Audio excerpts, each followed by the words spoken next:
takes the snap, sets in the pocket, rolls left. This is going to be it. He's got to get rid of it. Stafford sets, looks, now running back to his right. Stafford looking for somewhere to go, sets and throws. And it's going to be on head poutine in the end zone. And Matthew Stafford is down on the field and is not getting up. Yeah, get the off me. Now he does. Pass interference. Defense number 23. Foul occurred in the end zone. Ball been placed at the 1 yard line. Stafford is going to have to come out of the game. It's a shoulder problem. Dante Culpepper will come in for one snap. The Lions will have one play, an untimed play, no time remaining on the clock. Because of the pass interference in the end zone, it will be one play from the one. Let's talk to me, buddy. Yeah. Shoulder. Get your breath. Oh, shoulder. Dante Culpepper in the game at quarterback. Matthew Stafford off the field injured. Everybody standing here at Ford Field. 37-31, Browns in the lead. The Lions tried to tie it, and they go ahead on the extra point. Third and final charge timeout. Cleveland. And the Browns call a timeout. What we got to do is get you up and get time to Let me get take a look. Let me take a look, man. His shoulder. more out on the shoulder. Get your AC joint. No, I never done that. Hey, that's the timeout. I can play, right? No. Yeah, help me up. I can throw the ball if you need me to throw the ball. Sorry.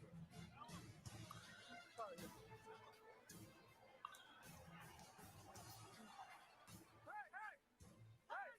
I can throw the ball if you need me to throw the ball. Is Stafford coming back in? I think Stafford will come back in the game. I did not think he was going to come back. Kind of stuff that endears you to a city. Well, what'll endear him to a city right now is if they get in the end zone and Jason Hanson kicks the extra point to win it.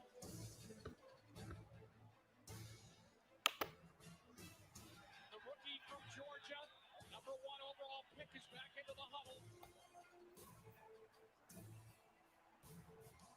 Here we go. We got near right wing Zorro. Fire, why not? I want. Let's see if that timeout comes back to haunt the Browns. It allowed Matthew Stafford to come back in. This is it. This is the game. Look what Let's have. Last play of the game. Takes the snap. Rolls, end zone. Touchdown, Detroit Lions.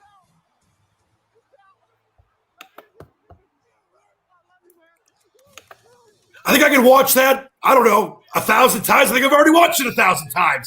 One of the more indelible moments in listen, he didn't win a playoff game, I get it. But I'm going to call it the great career of Matthew Stafford as a Detroit Lion. It didn't work out the way that so many of us hoped it did, but it didn't mean he didn't give his absolute all, like you're seeing right there as I bring in my main man, Lawton Lunce. What a moment that was in his rookie year against the Browns in 2009. And like I said, Lawton, I understand, that in the end it's about winning and losing in many different ways. That's what's most important. Dan Marino, an amazing quarterback, never won a Super Bowl, but it doesn't mean that certain players are truly, truly special when they might not win a Super Bowl, might not win a playoff game, whatever it is. But this guy went to look in his rookie year. The guy might have an AC joint and his arms off, and Stafford finds a way to get out there and throw that touchdown and win the game, and he's mic'd up. One of the great moments in Lions history, and now Matt Stafford is a Los Angeles Ram. And as I bring in the king, Lawton Lunce, my longtime great friend, longtime broadcast partner, it's just one of those crazy last 24 hours.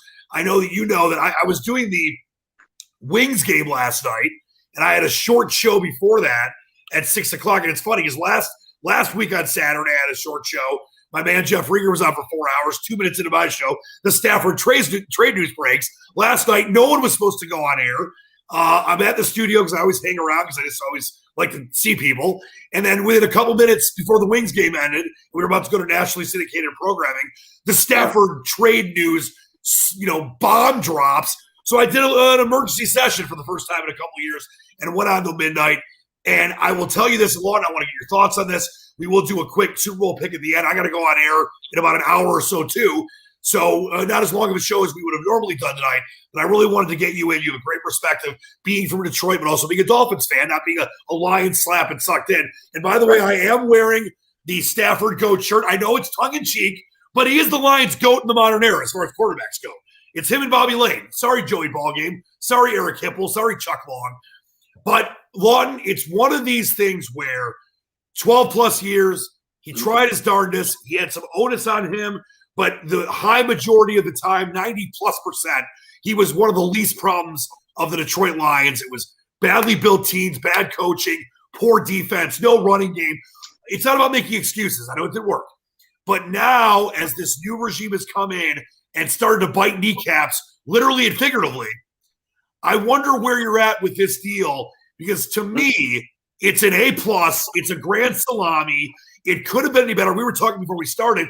You were reading about the different possibilities, whether it's Washington or the Colts as far as what they could have given up, or Chicago. The Lions could have, in my opinion, done any better. 2 firsts, a third. Oh, yeah, and Jared Goff. And I really quick before I want to give you a full width and breadth to give you your feelings here.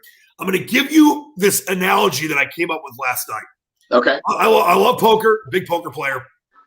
And a lot of people, were calling or texting my show last night saying, well, what about Goff? Bad contract.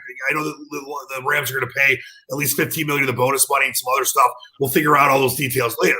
But this is the analogy I came up with. When you got pocket aces don't always win, but they're the best starting hand, obviously, when you're playing Texas Hold'em. So if you've got pocket aces, you can just call whenever someone bets. You can lead out and make a bet yourself. You can limp in. You can eventually fold them. To me, that's what Jared Goff is. I'm not trying to say he's pocket aces. What I'm trying to say is that, look, he could be a placeholder. You could trade him. A young rookie, Zach Wilson, who I want for BYU, you can maybe study under him. You have all these different options, and Goff is 26. I think this is a home run deal on. Yeah, I mean, I would first say Matt Stafford was very loyal to the Detroit Lions for a long time. All the changes with coaching staff, all of the playoff heartbreaks when they got there and didn't win. At the end of the day, it didn't work. And I'm sure when this was going down, when we were hiring the new coaching staff, the new GM, I feel like they probably gave Stafford an option. And Stafford said it was probably time to move on.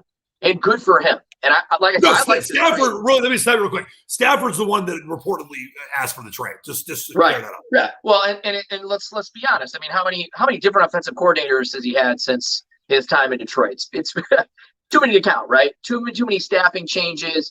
Again, it hasn't worked here in Detroit for him. Although Matt's a good quarterback, I think around the league he gets a lot of respect. He's got a heck of an arm, and I think more so for at least the feeling that I'm getting from Lions fans here in Detroit is that they're well wishing Matt. He'll get a standing ovation when he comes back, if we're ever able to go watch a game again. And I think if Matt Stafford is successful with the Rams, I think Lions fans will take a little solace with that and say, good for Matt, because you know what? He was loyal. He did stay here a long time, even through the bad times, the real bad times when it didn't work, the 0-16. Good for Matt. Like I said, I like the trade. Well, and listen, and there's a comment that I want to throw up in a second here. Yeah. And I understand that there are a lot of Stafford haters. I've been a very big Stafford supporter, and I understand that, listen, when you have an overall number 1 pick in the same city and team for 12+ years, and they went to the playoffs a few times, didn't ever win a playoff game. Right. Obviously, it's frustrating. But I want to throw this comment out there. Mm-hmm. And this Facebook user says, yeah, Dan, let's praise him. 12 years. Tell me one big win. By the way, he had several big wins. How about the San Diego win to make the playoffs? How about that Cleveland Browns? There's a ton of big wins Stafford had. Mm-hmm. I know he didn't win a playoff game. And then he said, just one, Danny. Browns injury comeback was a great moment in Lions history. What a joke. All right, so we got a lot of people like that. That's fine. I'm not trying to rip that comment or whoever made the comment. But this is where I got to go back to this. And I understand that he didn't win a playoff game. But just because Matthew Stafford, who's one guy, I think it's the most important position in sports. But just because the one guy on the team, the most important position on the team, can't make everyone else, all other 22 starters or 21 starters better, are you trying to tell me that the onus is on him? This guy battled. First off, he had an injury early in his career. Then he had one of the longest Ironman streaks in the history of the NFL. Mm-hmm. Then I know he's been banged up the last couple of years. You mentioned all the coordinators. I know that 1 year Le'Veon Bell, I'm forgetting the year, 7-8 years ago, had 800-yard games. Stafford, I think, had 800 or 900-yard rushers in his entire career. He didn't have any until last year. or 2 seasons ago, and before that it was Reggie Bush. It'd be like 5 or 6 years. So I understand that there's going to be divisiveness. It always is that way with Lions quarterbacks, going back to when I was a kid and Rodney Peete, Scott Mitchell, and everyone else. But to say that Stafford is the problem, that he's not a winner, like Teddy Bruschi said yesterday, he's a star but not a winner, I disagree with that. And he's going to go to Los Angeles under McVay, and with that defense and Robert Woods and Tyler Higbee and all the weapons they have there, and he's probably, I don't know if he's going to get to a Super Bowl right away, but he's going to have a great chance of getting to one. And people are going to see that not only was Matthew Stafford, as I've always said, a top 10, definitely above average edge league quarterback, but that the Lions, in kind of the way with Barry Sanders and Calvin Johnson, they wasted an incredible talent that if they had the right people in place, and sometimes they made good draft picks, Lawton. I mean, Bob Quinn didn't miss everything, and Martin Mayhew didn't miss everything, but it didn't work out. And I would say, like I said earlier, 90+% of the time, Stafford was one of the least of the Lions' problems. Were there times like the Arizona game when he got benched? I was there doing the post game with 50th. I filleted Matthew Stafford. Being a big Stafford guy, he needed to get filleted that day. But 9 out of 10 times, 9.5 out of 10 times, he was not the problem. And it's frustrating because it didn't work out. But he's 32 going on 33 in March. He's got several years left. I bet you he gets to and probably wins the Super Bowl. I don't know about that. I would be happy for him if he was able to get to the playoffs and win a playoff game and at least take it back. Like, let's be honest. Like, I think you're right in saying that, 9 out of 10 times Stafford was not the problem. But I can also understand that viewer's comment. Thanks for watching, by the way. I can understand where the root of that comes from, too. Like, hey, you know what? Stafford gets a lot of the blame. He's the leader of the team. The quarterback always takes the most blame. And it didn't work out. So we let him go. I think what you found last night was you saw as you unpacked this trade. And obviously there's a lot of connections here when you really start peeling back the onion. Well, it is Brett Holmes' former team. Right. It's Brett Holmes' former team throwing him a bone. We're sending him to LA where his buddy Clayton lives. I mean, we can kind of see all the parallels. And listen, the Rams gave the Lions what they were looking for, but they also gave him $43 million in Jared Goff as well. And I think we have to kind of look at the flip side. Jared Goff has also had a similar experience there since the Super Bowl years. But kind of a revolving door there with coordinators as well in LA. So now you get Jared Goff. Maybe he didn't like the revolving door. Maybe he didn't like the fact that his coach was micromanaging it. I don't know. But they didn't get the reports are they were not getting along. Correct. So and Sean McVay, as much as he gets a lot of credit for being this offensive genius and this guy, they have not looked so great. They've been a playoff team, but they haven't looked so great in the past couple of years. So you might be getting a Jared Goff. Yes, you're inheriting $43 million for the next couple of years. That's a tough pill to swallow. But you also got all the picks back, and you can build for the future. You got you got a multitude of ways you can go here. But this might actually work out oddly in the Detroit Lions' favor. And here's why. Jared Goff might come here, have a chip on his shoulder, and say, hey, I got some more to prove. And it might work out. All we're asking, we're not trying to turn this team around in 1 year to go to the Super Bowl. I think Detroit Lions fans would be really satisfied if Jared Goff played good enough to get them to a playoff game, to give them a chance. And if they won a playoff game, then I think you would have, some of that Stafford sizzle here would really wear off. Now, I don't know if that's going to happen. Like I said before, in a couple of previous shows, we talked about, I like the Lions offense. I think their offensive line needs some work, and I know their defense needs some work. But if they could focus, they got their quarterback now. They're good there. They've got a couple of picks. I mean, they could draft a quarterback in this draft. If Goff flakes out, then you know what you have, and you got to eat that extra $43 million. It kind of reminds me a little bit of that Brock Osweiler trade a few years back. If you remember, Denver paid him a lot of money. He ended up going to Houston, and then Houston got rid of him to Cleveland because they could absorb that cap hit. I kind of feel that this could be a similar thing if you don't get a good Jared Goff next year. Let's not compare Jared Goff to Brock Osweiler. No, not at all. I'm more so comparing the contracts and the cap room and the picks that I got two things for you on that. We'll get right to that. Before that, I want to hear from our good friends at Screwball. Screwball Peanut Butter Whiskey. A refreshingly unique taste on the world's most classic spirit. It goes down smooth with a perfectly blended finish. Anything but ordinary, and always lives up to the name. Sure, it sips a little different, and that's just who we are. Peanut butter. Screwball Whiskey, the original peanut butter whiskey. And as I like to say, I'm a screwball, so it works perfectly. All right, let me get to a couple of points for what things you just brought up. Sure. First off, the $43 million. Stafford, $14 million in cap savings this year, $20 million next year. So you got to kind of balance that out. Yeah. Secondly, Jared Goff is 26. You mentioned playoff team this year, almost beat the Packers in Lambeau. A couple years ago, Super Bowl. Anthony Lynn's the new Lions offensive coordinator. If my brain's not crazy, Justin Herbert had a pretty – I know Pep Hamilton, the former Michigan guy, was part of that. Yeah. But Justin Herbert had a pretty damn good year under Anthony Lynn's stewardship in that team. So you've got, like I said, the aces analogy. You've got pocket aces. Goff, I don't want to call him a throw-in per se, but it was all about getting the 2 first-rounders and the third-rounder. He wasn't a way of throw-in. You got a 26-year-old guy, as you mentioned, with a chip on his shoulder that has a great chance of turning it around. And whether the Lions want to trade him, whether they want to keep him, whether they want him as a placeholder, you've got literally as flexible options as a great, United States gold medal gymnast, Carrie Strong, whoever you want to say, Simone Biles. So I love that. I love the picks. You hire Brad Sherlock Holmes, this so-called wonder king, or wonder kid that is a college guy. That's why he was hired. I mean, Bob Quinn was a pro personnel guy.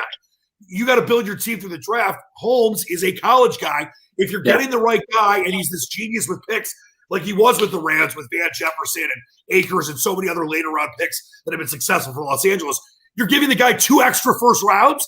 That is just a bonanza. So it's an A+ for me. It's a grand salami. It's as much as you could have gotten for Matthew Stafford with 2 years left on his deal, and it's great for both teams. And to me, it's all on paper right now. This new Lions regime, starting with Brad Holmes, well, actually starting with the Jedi Council, Barry Sanders and Spielman and Sheila Fordham, as I call her, Savior Fordham. All this trickling down to Dan Campbell biting kneecaps. Ari Glenn. Anthony Lynn. Yes, all the different, Mark Brunell, the quarterback's coach. Right. To me, this could be like what the Pistons are trying to do. A total reshaping of an organization that's been wallowing in no man's land, and it makes me feel pretty damn good right now as a Lions fan. Yeah, I mean, they have a lot of work. I know I've said that before. But they're doing what the NFL teams that have been successful in recent years are doing right now. Yeah, and I mean, what happens if the Lions don't make the playoffs? And they don't win a game, then you're stuck right back to where we were. But I think at that point, maybe Jared Goff's not your guy. He's your stopgap. Hopefully in the draft this spring, they draft a quarterback to bring somebody else in to kind of groom them in case Goff doesn't work out. And if Goff does work out, great. Like you said, pocket aces, man. You got all kinds of options here.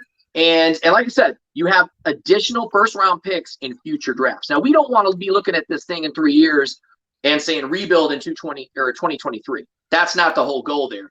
But imagine if we could get to a point in Detroit where they were competing or at least making the playoffs, and now you still got a couple of first-round picks, and you can consistently build a little quicker that way. Like I said, I like the trade a lot. I don't know if it's an A++ for me, but I would definitely give it an A. Well, I didn't say A++. I said A+. But if the Lions end up getting to a Super Bowl in the next 3-4 years because of this deal, it's an A++++. It's on par. I'm not comparing him to Miguel Cabrera in that deal. And the Tigers didn't win a World Series either. But it's on par with Miguel Cabrera. It could be on par with what that Herschel Walker deal did in the end for Dallas. So we'll see down the road. But this is, to me, the best possible case scenario for what you had to do to move on from Stafford. And I've admitted it. I'm a big Stafford guy. Got the goat shirt on, tongue-in-cheek. But it was time to move on. I accepted that this year. In a way, I almost accepted it last year because as much as I like Stafford, I believe he's way better than a lot of fans think he is. It was time to move on, much like the Pistons, another Detroit team, had to reshape 80% of that roster. I know they still have Blake Griffin, but it's about, making the moves to get you forward to be a viable contender. So I love it. As a Dolphins fan, I wonder what you think about the Lions' future. And it's one of these things where, I know that there's no track record really in Detroit. It's been such a rough 5-6 decades, one playoff win, all that nonsense. But boy, don't you think the law of averages at some point are going to, bury themselves out? As a Finns fan from the outside looking in, how do you think the Lions fan should feel? Optimistic as usual. I mean, the Lions fans, one thing you know is once that stadium opens, it'll be filled. Those season tickets are win, lose, or draw. The Lions fans are some of the greatest fans in the land as far as supporting their team, especially going through all those years. But as an outsider looking in on this trade, I really agree with what you said. It was a great trade for both teams. And a lot of times you don't see that much anymore. Sometimes teams have to give up a lot more to get what they really want because of certain situations.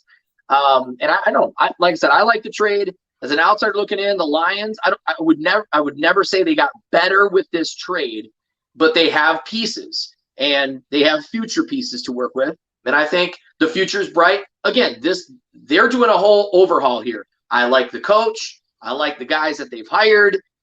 Brad's doing a good job so far. And what a great win for his first real big acquisition, albeit from his former team. We'll take it.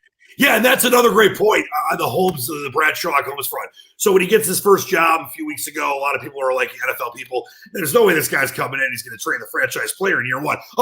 Hey, NFL, Brad Sherlock Holmes here. Pay attention. So that was, he was going against the grain, all that kind of stuff. And by the way, if people didn't know this, and I'll give a shout out to my good friend Marlon, who likes to steal all my takes because he wants Zach Wilson too. He agrees with all the stuff about the trade that I said outside of my emergency show on 97. Won the ticket, by the way, the new Lions flagship, the old new Lions flagship. The Rams and Lions play next year. We don't know what week. We'll find out in April. It's in Los Angeles. I don't know about the fans being at the games, like at least a full stadium yet. But I would guess that there's a very, very good chance that is a primetime game. Sunday night, Monday night, Thursday night. Stafford, Goff, guys, former overall number ones exchanged. That game has got to be a primetime game. I don't care if the Lions are going to be a 2-win team next year. I would think that'd be a primetime game. NFL loves that kind of stuff. Oh, yeah. And one thing I can tell you about Matt Stafford is you just went to a division where you've got to face the likes of Kyler Murray and Russell Wilson and whoever ends up in San Francisco. Maybe it's Deshaun Watson. Who knows? That is going to be a very tough division next year. And Jared Goff might be licking his chops. Like, all I have to beat is Aaron Rodgers, maybe. Or if I don't beat him, who else do I have to worry about in this division? So, like I said, you might get a reinvigorated Jared Goff. That's what you hope as a Lions fan. Hey, I got a chip on my shoulder. I got something to prove. Let's get this done. And if he does that, it will be such a huge win for not only the organization, but Brad Holmes will be endeared for the rest of time. Elementaries there, Watson. All right, we're going to make our Super Bowl picks. I'm going to get on air in a little bit, so we got to wrap things up in one more minute here for our great friends at Screwball. Screwball Peanut Butter Whiskey, a refreshingly unique taste on the world's most classic spirit. All right, Lawton, I'm going to throw up the inspin.com live lines right now.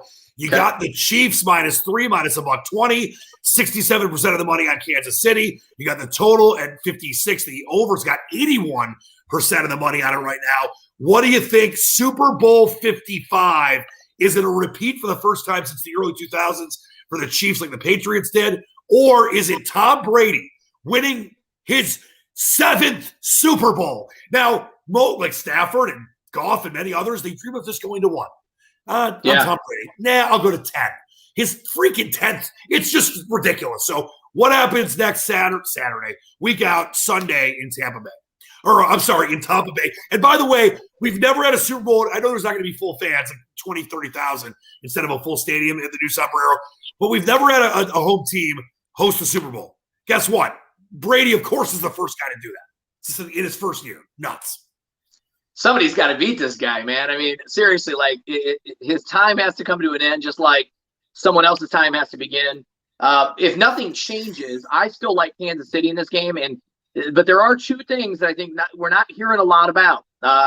We have left tackle out with Achilles injury, right? That's the blind side protector of Patrick Mahomes, right? So you've got that issue, and then how is that foot? How is that turf toe of Patrick Mahomes? Is he going to be 100%?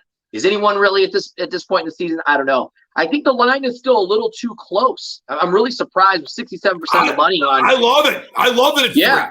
I feel like you're asking Kansas City with that explosive offense to cover 3 points. I think it's a no-brainer. I like KC. I think it's a close game. I think it's maybe 7 points, 27-20, something of that nature. But at some point, Tampa Bay has to be stopped, right? And who's the guy to do it? Patrick Mahomes. He's kind of the next man up, and what everybody talks about as that next Brady type like guy. And we'll see if he can get it done Super Bowl Sunday. Yeah, and listen, I'm with you on this, and I think that Brady and the Bucs, I thought they were going to have a decent year, maybe playoffs, but never in my wildest dreams when I thought they'd go to the Super Bowl. I know a lot of people took some futures odds on them at 20 to 1 or whatever. I think someone got it at like 50 to 1 at one point before the Brady information. So this is the way I look at it, where if last week Brady found a way to throw 3 straight interceptions and the Packers scored 3 points off of those. If he does that again against Kansas City, it ain't going to be 3 points. I'm with you on this. I think it's going to be competitive unless Brady and that Bucs offense start off really bad. It'll be competitive for 2-3 quarters, but in the end, too much Mahomes. I know that Fisher's out. I understand the injury issues, but everyone's banged up to say that's it's a huge loss. But that offense is a video game offense, whether it's Hill or Kelsey. You got all these different running backs, including Clyde's Edward-Helaire. I think in the end, it's Kansas City by 10 or more. Lay the 3. Don't even worry about buying it down to 2.5.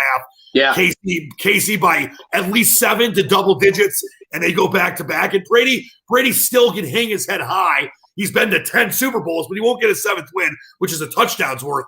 I think Mahomes and the Chiefs go back to back. Brady's playing, and the Bucs are playing with house money. Let's be honest. I mean, I still think many people are going to call Tom Brady the GOAT, even if he loses. It doesn't matter. He's been to 10 Super Bowls. He would have won 6. What's his worst case scenario? I mean, he's still a future Hall of Famer, first ballot, right? Let's be honest. And I think this Tampa Bay team, they've had one thing you can say about playing against Tampa Bay this season, and especially during this playoff season, is that you can't make mistakes. That has been proven. You saw in the Green Bay game, there was a chance maybe Aaron Rodgers could have ran for that touchdown. Why did they go for the field goal? There's some analytic plays there by LaFleur that just didn't make sense. The 2-point conversion in the third quarter. Then you go back to the Saints game and you realize, well, all year you've been playing with 2 quarterbacks. You know Drew Brees can't throw it more than 20 yards, but you're going to stick with him. So you thought over those past couple of games, when you really dissect it, you go, man, Tampa Bay and Brady's got some breaks in theory. But at the same time, had they not made those critical mistakes at that time, again, you said, look, it was night and day in that game. Brady had 3 interceptions that second half. They had absolutely figured that out. The offense just couldn't get it done. And it's unfortunate for Green Bay to get that far 2 years in a row and fail both times. And by the way, AW, I always call it Tampa Bay or Tampa Brady, so enough of that. But yeah, it's going to be a fun game as it always is. And you and I will have a lot more shows coming up. I think we're going to do a prop party show, all the different Super Bowl props. Lawton, always a pleasure, my friend. I'll be back on the ticket in about an hour or so, talking more Stafford and Lions. You killed it as always. Send my love to all the children. You have 16 different kids, so it's a lot of mouths to feed. You do a great job doing it. No, just kidding. There's 4 kids, right? 4? Yes. 4 whizzes. But thanks so much for joining me as always. We'll do this again soon. You're one of the best citizens I've ever known. Oh, thank you. And you as well, sir. Have a great night. For great Lawton Lunce, I'm Dan Leach. Remember, wash your hands, wear a mask, spread love, not hate. And until next time, believe in the dream. Task Force out.